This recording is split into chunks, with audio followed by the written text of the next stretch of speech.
Hi, this is Steve from PixelBump.com. Welcome to our final week on the call, rendering and compositing. We've gone over a lot of stuff in the last 3 weeks, starting in week 1, going over shooting, editing, and prepping everything for VFX. In week 2, we talked about modeling and texturing using Mudbox and Mari. Last week, we went over simulation and animation using soft bodies, particles, fume effects, and RealFlow. And this week, we're going to tie it all together with renders and get it over to compositing in After Effects. So my goal in creating render passes is the same attitude I have when going in to shoot something. When I'm shooting something on a set, I'm trying to feed the edit. I want to give the editor, even if it's just me, as many options as possible to create a film. In the same way, when I'm rendering, I want to create as many different passes as possible to feed the composite so that I can manipulate it in different ways. But if you try to render the whole scene all as one, you can end up with possibly some very long render times and some results that aren't going to quite suit your needs as well. So we need to look at splitting up this entire scene. If we look at the whole scene together here, we've got all the major elements in. We've got, let's get to a better frame there. There we go. We can start to see everything here now. We've got our cliff set. We've got tentacles rising up out of the water. Here's Cthulhu starting to come up. Foam and splash particles from RealFlow that will render with Krakatoa. We've got a big water surface from RealFlow here. We've got everything kind of in, but rendering this all together may not be ideal. So before we start splitting it out, let's take a look at the scene as a whole. I have a play blast here that I created of the entire animation that I'm using to check to make sure all the pieces are lined up, everything is acting as I want it to for the final renders. So let's take a look at it, and we'll see we have the water sloshing around. We can see the foam and splash particles. We can see Cthulhu. We can see all our tentacles rising up. Everything's operating together really nicely. So this is definitely ready for me to render. So let's close that out. And what I'm going to do is I'm going to first save this scene, and I'm going to come over here to my file, and I'm going to duplicate it a few times. And I'm going to duplicate it into the different passes of the renders I'm going to want. So I'm going to want to take one and make it for all my main animation. And then I'll make another one, which I can use for the set. Then we'll split out one more for the water surface. And finally, one last one I'm going to use to create the Krakatoa particles.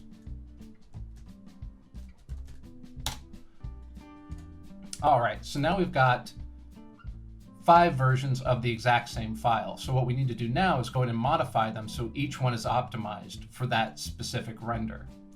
So let's go ahead, open up the scenes, and we'll start with animation.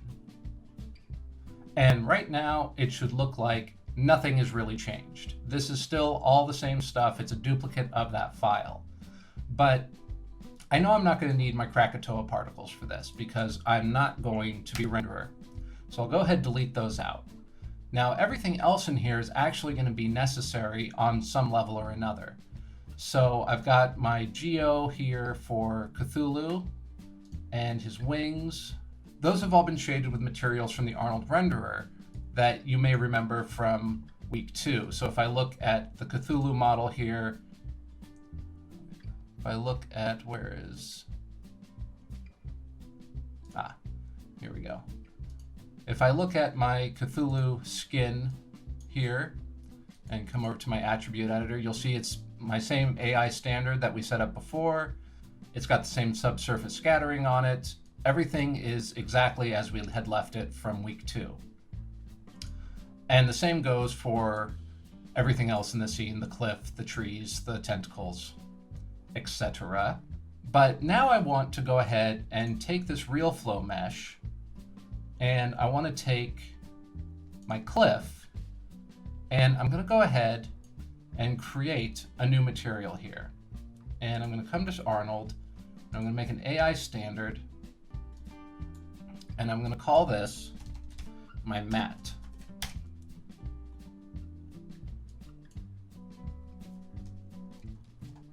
There we go, my matte material. And I'm just going to come and drop down the matte tab, and I'm going to click enable matte. And now if I select all of these things I want to make a matte material, the cliff and the trees, I can come over to my matte, assign the material, and now if I go ahead, pop open my renderer, make sure we're in Arnold, and let's see, our settings are a little higher than I want for preview, so I'm going to drop everything down.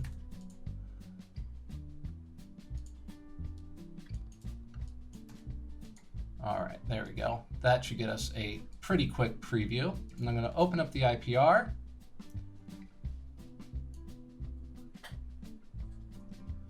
And let it cook for a second. There we go. Now we've got a pretty good preview of just the main animation. We've got our Cthulhu, we've got our tentacles, everything else has been removed from the alpha so that you can see that anything that was the cliff or the water is not going to show up in that render, but it's also going to make it so that when we layer these images back on top of each other, that alpha has been preserved. So each layer will be able to recomposite really nicely. So that actually looks pretty good for our main animation channel. Now, one thing that I would like to do is I'm going to open up my reference editor real quick, and I'm just going to turn off the trees because I actually don't need them for this one. If you saw, the tentacle here doesn't really deal with the trees that are up here, so let's just save the memory. And now let's kind of just tune up our render a little bit. So that looked a pretty low quality to me, so I'm going to just go ahead and bump up a few of my settings here. And let's take another preview. There we go, that's looking pretty good. We've smoothed out a lot of the grainy areas here and some of the shadows that I was worried about. Everything else looks really beautifully smooth, so I'm really happy with the way this looks. And I'm going to come over and give myself a file name. So I'm going to tutorial 33 shot 12, and I'm going to add in a render pass to it. Let's also add that here as a folder structure. So that way we should get our shot 12, the render pass that's in question, and then the shot with the render pass name on it. And that should help us just keep everything nice and organized later when we're doing our compositing. So we're going to start at frame 50, end at 290. That looks good. We're going to make sure our shot camera is correct, which it looks good there. Everything else I think is pretty happy, so we can go ahead, save this, and move on to the next one. So for our next file, let's go ahead and open up the water. And we're going to kind of do the inverse of what we just did for the animation. All right, here we are. And again, for this one, I'm not going to need those Krakatoa particles, so I'll delete those out. I'm going to highlight all of my animation layers here, and I'm going to bring in my hypershade. I have a matte material here already set up, you can see. So let's reselect all the stuff we're going to want to matte, and I will assign my material to the selected. There we go. And again, I think I'll come down here to my reference editor, and we'll just turn off those trees. Again, don't need them. The water isn't going to go anywhere near them. So I'm going to go ahead and once again open up my Arnold here and take a look at our settings. And again, let's just drop these down let's actually start off about the same place we did for the last scene, because those looked pretty decent. So I'm going to go ahead and preview this. Now we should just be getting the water and nothing else. And we can see here that the water is definitely taking a bit longer to render than our other scene. But I think we can actually lose a few passes here because we don't need as many diffuse. What we really care about are the glossy and refraction. So we're just going to pull down the diffuse, and I'm going to go ahead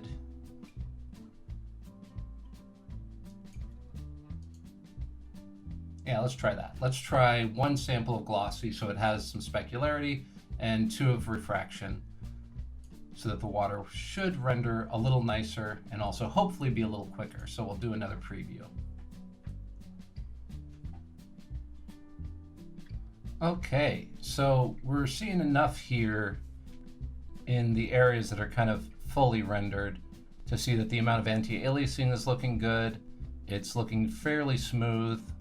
There might be a little bit of grain in there, but we're gonna have motion blur and blurs and color corrections on top of it. So I'm not too worried about a little bit of noise in the render. And I think that's looking pretty close to what I want. So I'll go ahead and close out the preview render. And I'm going to come back over to my Arnold settings. I'm going to make sure my foldering is set up correctly. Do another slash with render pass and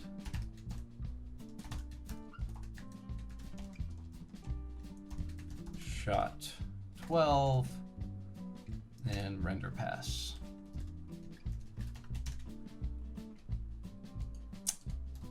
And there we go. Okay, so that looks pretty good. So we've got our settings here good.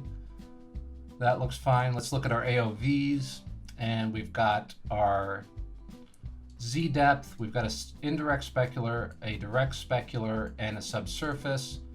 I'm going to go ahead and say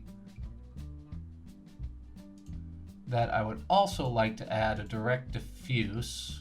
Oops, not an emission pass. So I'd like the direct diffuse pass, and I'm going to want a refraction pass because the water is going to be a little bit different. So I just want to make sure I've adjusted my AOVs here. Everything else looks good. Everything's exporting as an EXR. Okay, so we're good there. So I can save that one. And let's go ahead and just do our last bit here. And we'll take a look at the set. There we go. Let's go ahead and delete out everything we're not going to need from this one. So for the set, I don't need those Krakatoa particles. Cthulhu himself never gets close to the set, so we don't need him. The tentacles, the water, everything else, yes. So we'll go ahead and delete out the elements we don't need. We'll grab our water and our tentacles, and we'll add the matte material. There we go. And let's go ahead and open up Arnold. We will drop everything down again just to get a quick preview. But since these settings worked pretty well for the main animation, I have a feeling they're going to work pretty well for the set. That's better. You can see the glyph actually showing up now. All right, but we need to add some specularity to it because it doesn't look wet just yet. So I'll go ahead and maybe try fairly high weight. Let's bring the roughness down.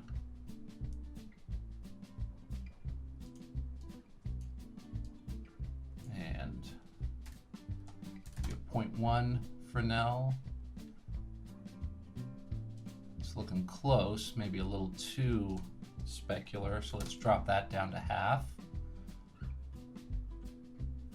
We want it to look wet, but we don't want it to look metallic-y shiny, which is looking a little too much. So I think I want to increase my roughness, smooth that out a little bit. It's closer. Bring it back up a little more.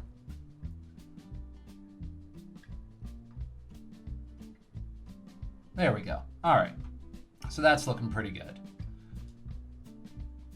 So now that I've got my cliff face ready, I can go ahead and set up the Arnold for that one more time. So we'll just review it again, make sure we've got the AOVs we want. Again, I think here, I'll go ahead and grab a direct diffuse for it. Make sure everything is set correctly there, which it should be. Now we just need to name our file. Shot 12 / render pass /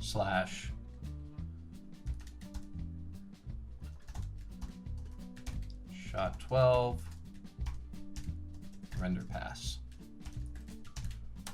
And that should get everybody pretty much in the same foldering structures.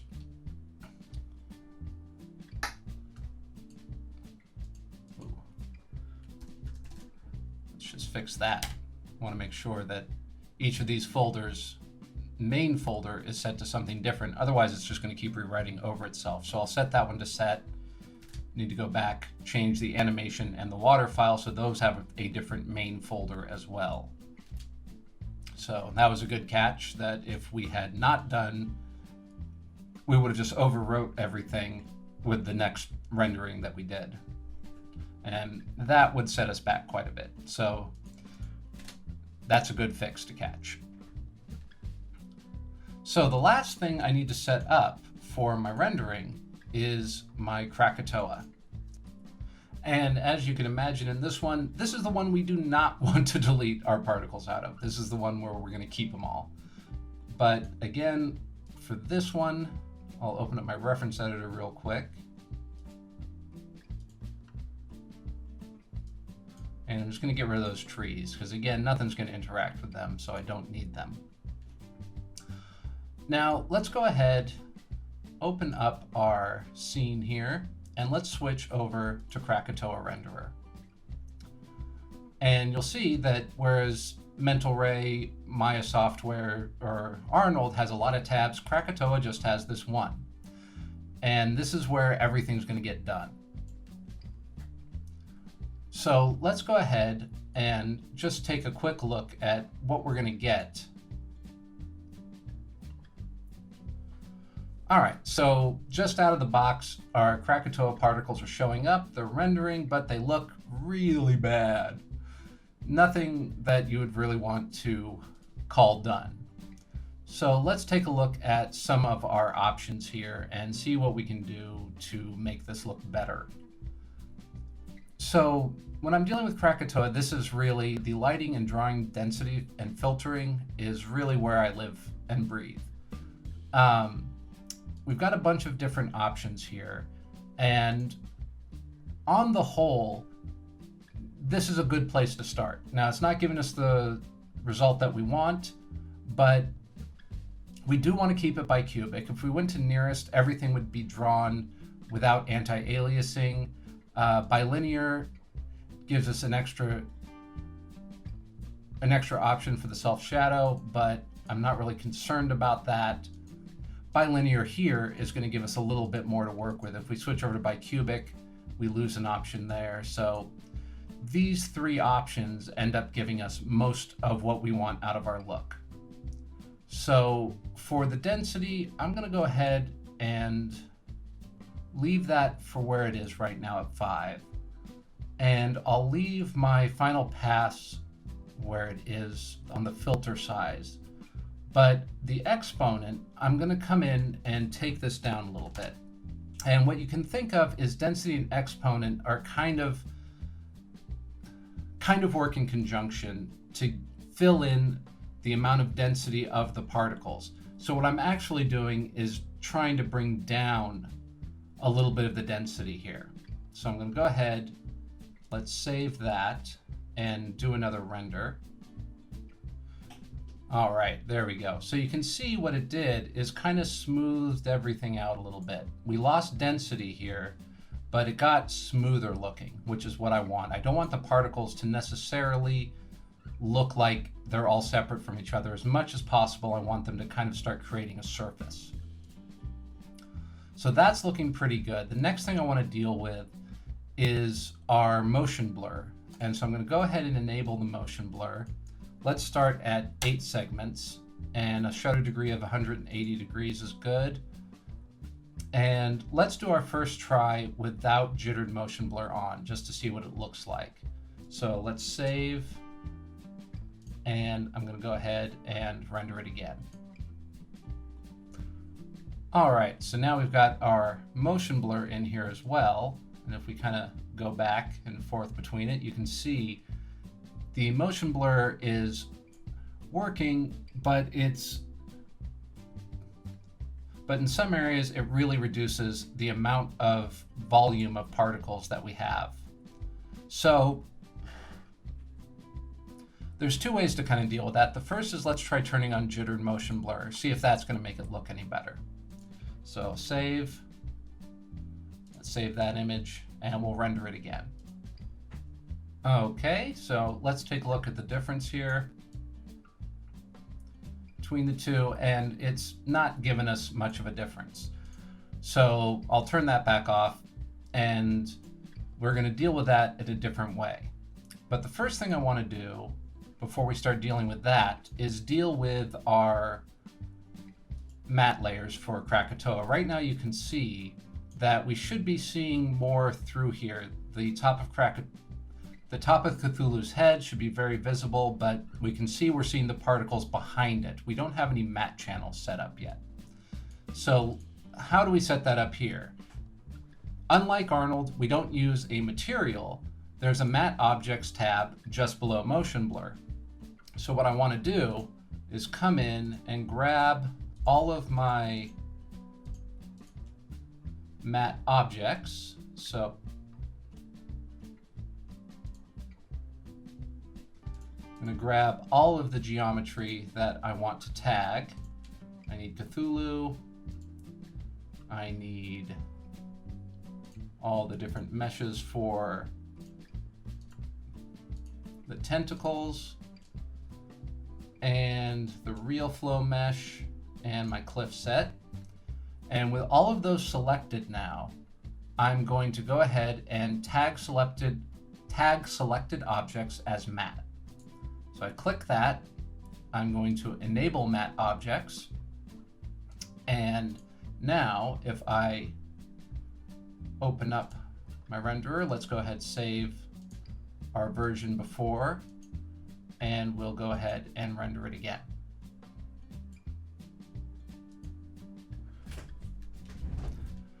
Okay, there we go. Now you can start to see all the geometry coming through. And we can see that we're losing all the particles that were behind the models or underneath the water, which we didn't want to see rendered anyway. So this is going to give us a nice clean set of particles to use for compositing.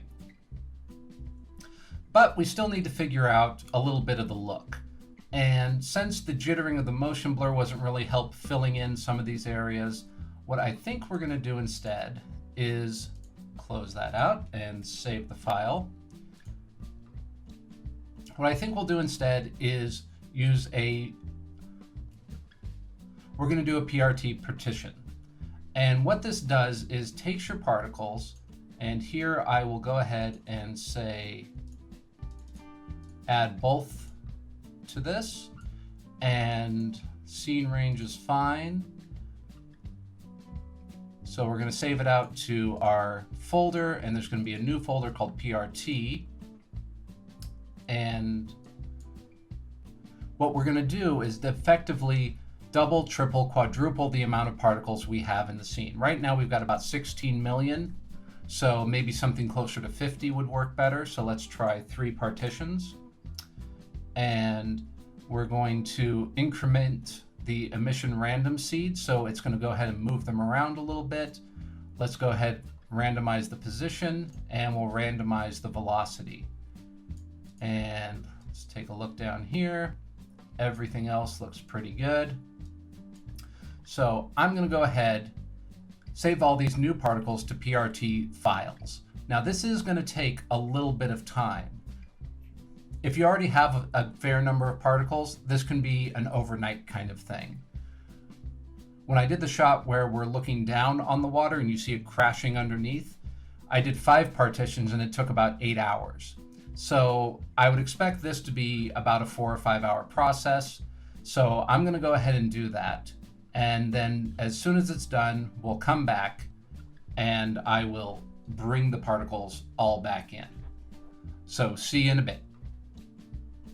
All right, so we're back. Now we can go ahead and load our PRT files. And if I go to my main folder root here, you see we have our PRT folder. And in sequence, we have our file. And I want to grab this guy here, 1 of 3. And it automatically detects that this appears to be a sequence of 3 files. Do you want to load all of the partitions? Now I'm going to say yes to that. And I'm going to select both of them and add existing sequences. So now we've got a ton more particles in our scene. Let me save the file. And let's do a render with all of our new particles in it and see what we get. Okay, so now we're getting a much fuller look here, but we're also getting it a little blobby. Like some of these particle areas are just looking a little chunky to me. So I'm going to go ahead and drop my final pass density here. And let's try dropping it down to maybe 2. And we'll go ahead, save this version, save our file, and check out a new render. All right, so you can see we're getting a very different look now if we kind of flip through them. That a lot of these areas are starting to actually gain a little more detail because they're not so overblown and blown out looking. So we're getting a lot more detail in here. In fact, I think I'm even going to drop it down 1 more and let's see how that looks. So let's save that, save our scene, and we'll do a new render. Okay, so let's take a look between the two. And I think I am definitely liking it set to 1 a lot better. The areas that are dense are retaining their density even better. And the areas where we want to see a little more detail, we're starting to really see some nicer, finer detail and gradation there. So I'm going to leave it at 1. And I think that looks pretty good. So let's go ahead, save that. And let's set up a Krakatoa folder. So we'll go tutorial 33, shot 12, Krakatoa. And I'm just going to use those 2 together. So we're only going to have our 1 render pass here. So we'll save that. So that is how I would leave my Krakatoa's particles set up for render. Because right now they're all completely white because I need them to be white because they're simulating water splashes and foam, which should be white. But there are a few other things I want to show you before we move on. And in here we've got global render values. And we've got different things that we can change here. Now, if your particles haven't been shaded at all, like mine haven't, but you don't want them to be stock white, you can come in, turn on the override color, and let's go ahead and make them a nice foamy sea blue here. We can also change the background color, change density. We can change a lot of things here pretty easily to get a quick global change. So let's go ahead and take a look at that.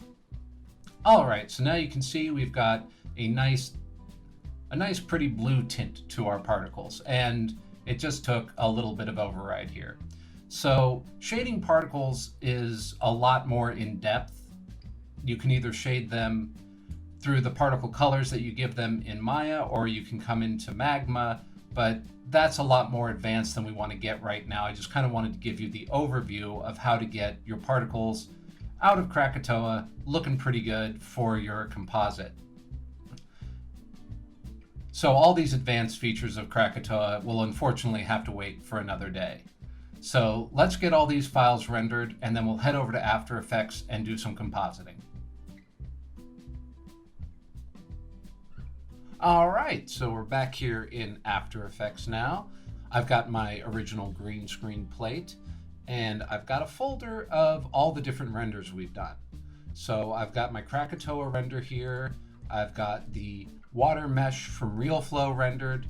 I've got tentacles rendered, and I've got our main animation rendered. So let's take a look at everything put together. So we'll start by getting our green screen knocked out, and we can see Najar is not moving a lot in this one, so I can crop it.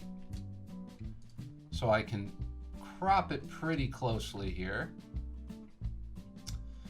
And let's zoom in, and we'll grab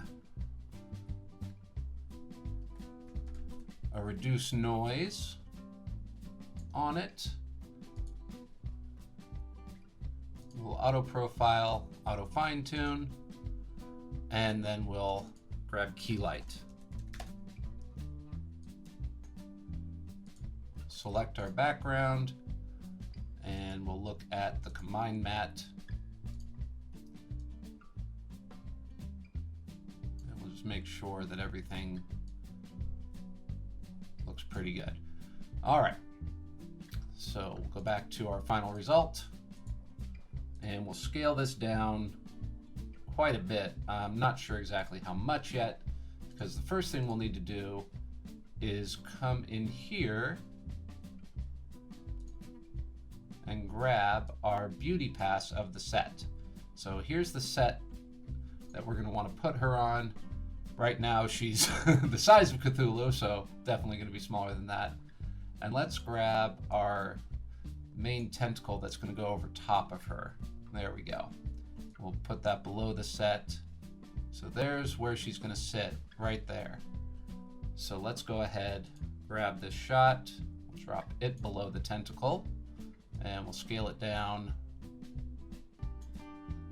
maybe 5%, and we'll get her moved into position. And she's a little big there, so maybe 3.5. We'll get her on the ground. Let's go 4. There we go. Okay, so now she's in the grasp of the tentacle on the cliffside.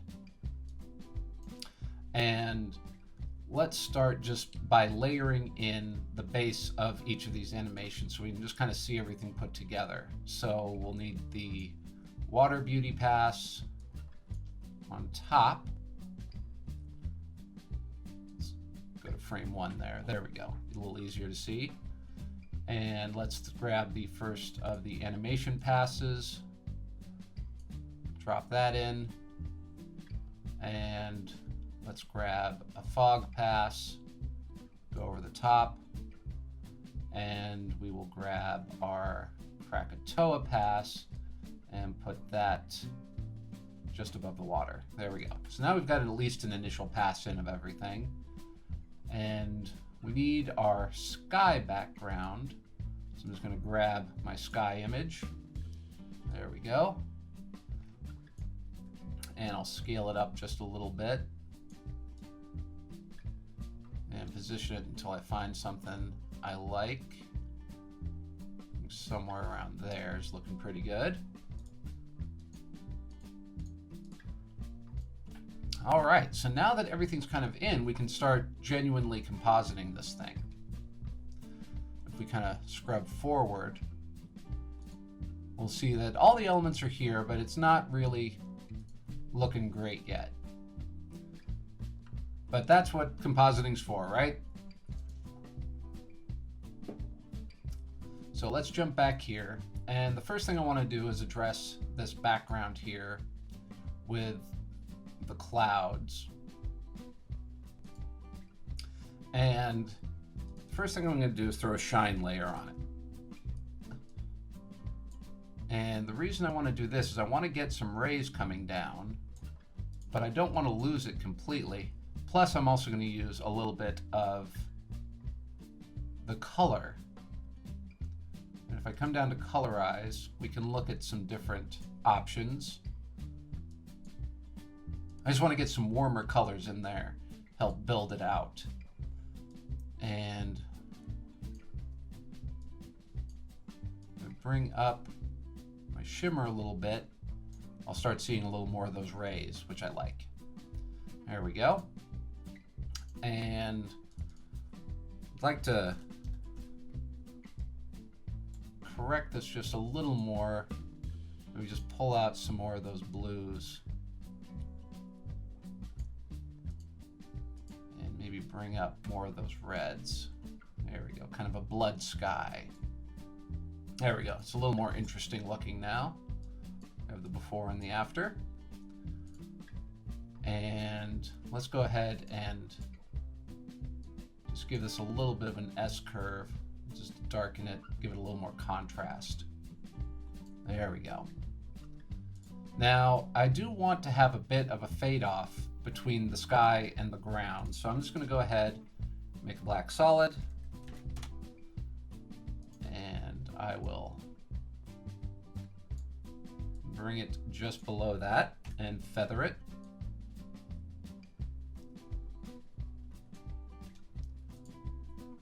Now I can kind of just play with its position a little more. So I don't want to lose what's popping that right there, but I do want to just get a little bit more of a fade happening. That looks pretty good. So the next thing I think I want to do is deal with the fog, because the fog isn't really noticeable yet. Here it is. So I'm going to grab a curves, toss that on top, and I'm going to try to lift it a little bit. And what I think I'm also going to do is screen it. And I think I will make a fractal. So I want to add a little bit more to it. So it's a little more detail. So I'm going to do a fractal and I'm going to shrink it down quite a bit. And then I'm going to duplicate my fog layer, and I'm going to have the fractal be luma matted there. So now we just got a little bit of extra punch, and if we zoom in here, we can see that little bit of extra detail also that this fractal is giving us. Now the fractal should animate over time as well. So I'm just going to come down to its evolution, and over the 10 seconds, maybe give it 90 degrees. And let's go ahead and grab our animation layer here.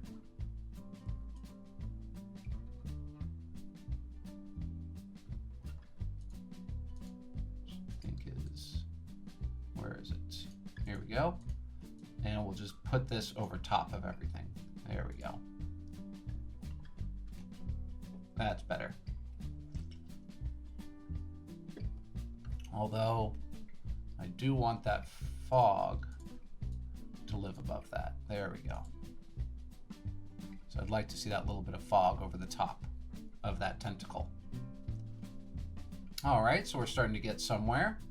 Still not there, but it's already looking better. So let's play a little bit with some of our secondary passes that we got out of our renders. And I'm going to start here again with the water. I'm going to bring in its subsurface pass. And I want to take a look at it. And let's throw curves on it and see what do we got. There it is. There it is. So I can screen that back on top now and just give a little more depth to that water. And I can take my specular pass, throw it all the way over the top of it. If we look at that, we just got these great little highlights. And for that, I will screen it, and I'm going to grab a glow.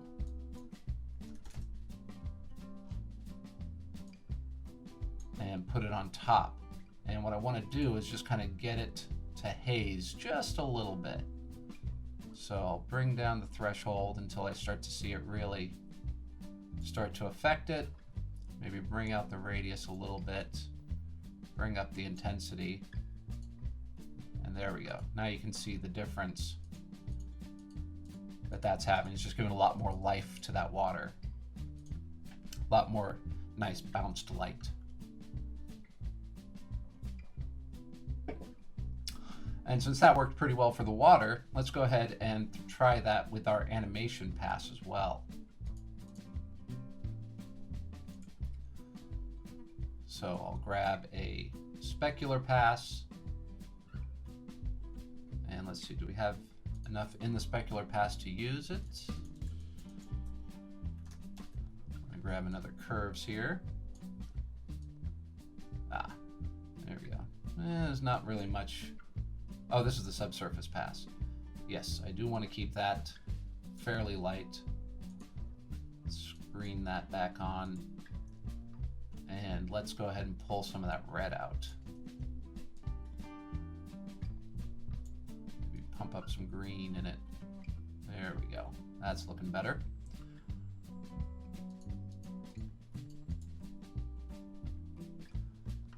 And now we'll grab the specular pass.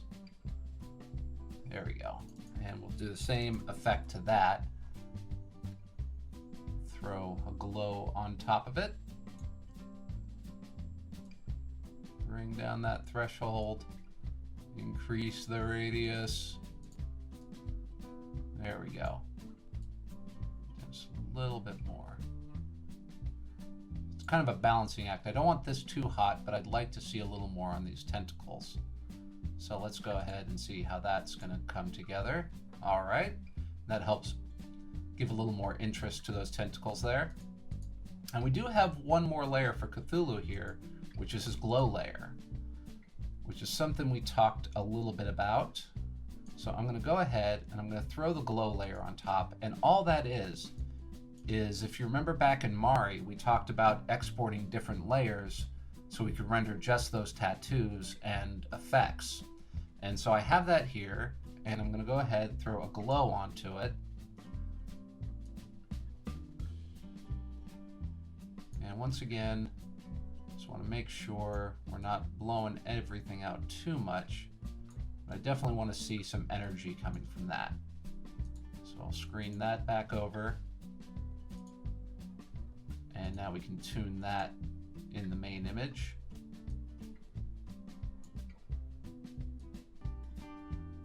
Just going to find a nice balance. There we go. And you can see that makes a huge difference on seeing some of that detail on Cthulhu. Let's pull this out a little bit so I can see the names a little easier. Let's go ahead and screen our water pass here as well. There we go. Starting to take shape now. Starting to look like something. So we've got some nice compositing on our animation layers, on our water layers. The cliff could use a little love as well. So I'm going to go ahead and this is my main cliff. There we go. Nope, I do not have a spec pass for that, but that's okay. I can still add a little bit of glow to it to help it feel a little more wet like the water does. So let's find its level there. There we go. There, that's nice. All right. So the last element that's not in yet are our particles coming down from the sky. So I'm going to grab my particles. I can go ahead and put this all the way down here below the cliff, just all the way in the background. And you can see this is just the particles rendered. I didn't even bother with the squids because they would be too small to see in this one. So for this, I'm going to tint it a bit because I didn't want them to be white.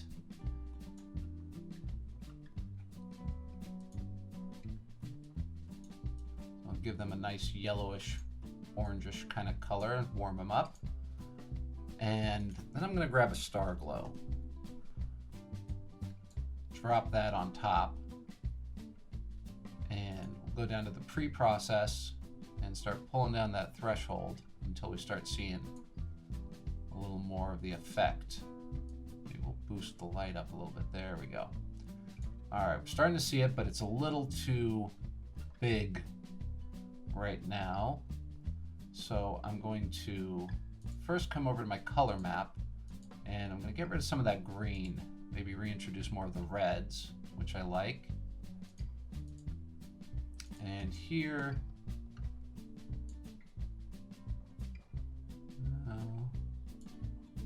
no.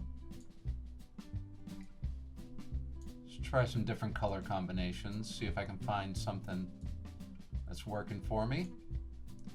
And if I can't, then I will just come in and pick out some colors that I think will work better.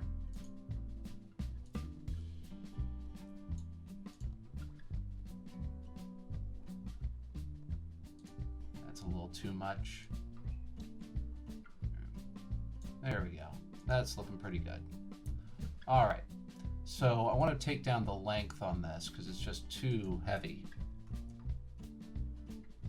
And now I can bring my threshold back up a little bit. There we go. Those look like nice glowing particles, but they're a little difficult to see. So I'm going to go ahead and screen those guys. And I think what I might need to do here a little bit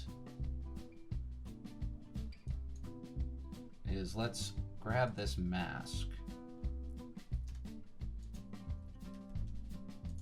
and we'll copy and paste it back onto the same layer and just maybe pull that up to the top. So we have a window of color here, but we're not completely blocking out our particle layer. So we can definitely see those guys running around. Okay. So that's looking pretty good. So I think I'm going to go ahead and start putting some of the finishing layers on top. So I'm starting to see the image here, and I want to kind of start getting it closer to a final shot. So I'm going to throw a vignette over mine. Feather it out quite a bit. And by hitting M a few times, I'm going to pull up the expansion, so I don't want it to be quite that tight.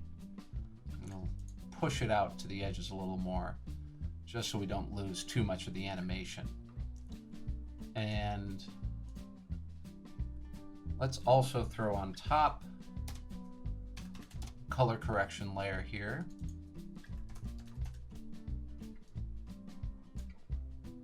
And here, I'm going to want to give everything a little more of that S-curve.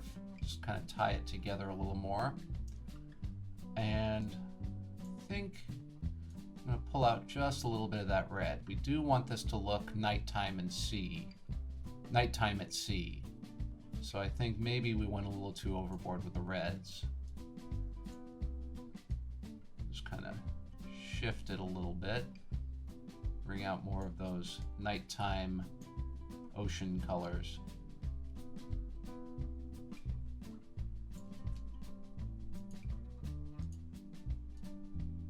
There we go. Just shift it around until find something that looks pretty good. There we go. And I think I'll add one more. Oop.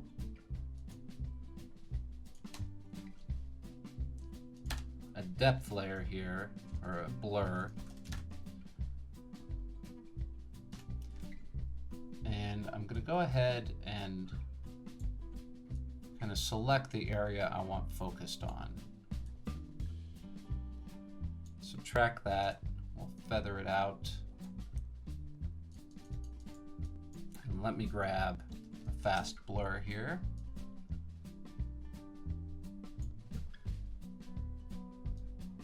I'm not looking for anything super heavy, but I do just want to create a little more of a focus area right here where Cthulhu is coming up. And I think that just also helps you, I think this just helps you see a little clearer what I want you to see. Let me take that vignette, I'm going to bring it down a little bit. There we go.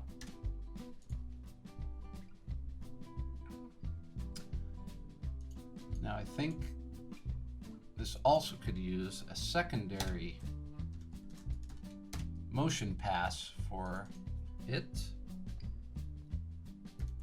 So I'm going to grab my pixel motion blur, drop that on top, and I'll go ahead and set my samples up. And overall, I think that's starting to look really nice. I think I need to see it animated to really know what's going on. So let's go ahead and take a preview animation and see where we're at. All right, so we're back and let's take a look at the animation.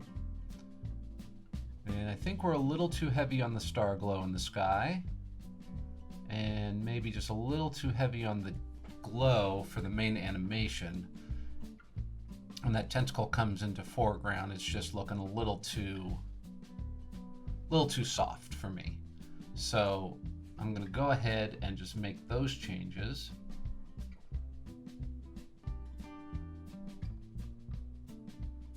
Water, where's our animation channel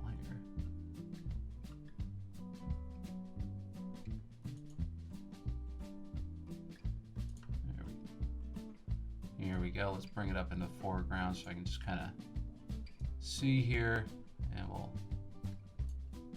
just push that threshold up a bit so we don't lose it there, but we'll lose it a little more here, and that's okay. It's a little bit of a trade-off. So back up, and I want to take a look at my particles, which are all the way down here at the bottom, and I'm going to go ahead, bring up their threshold. That was maybe too much. There we go. And we'll take another look at it, see where we're at.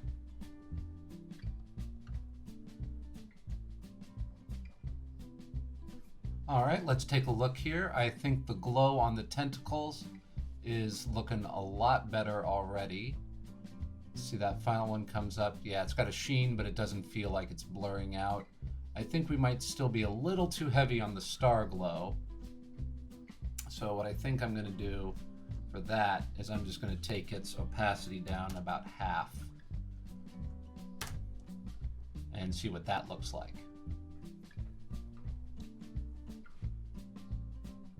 Still maybe a little too heavy, so let's drop it down to 25.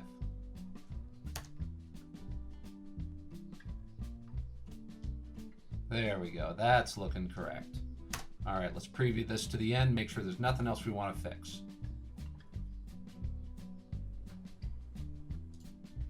All right, so let's take a look here.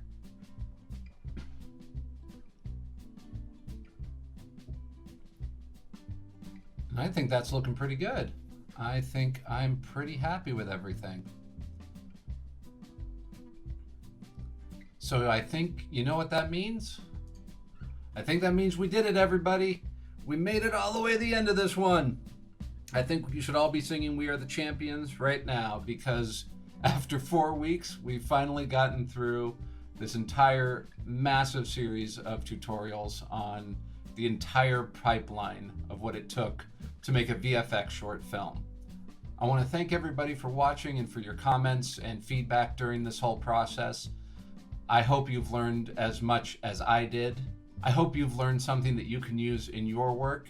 And if you have any questions about anything we've gone over this week or in the previous weeks, you can always hit me up on Twitter or Facebook or in the comments.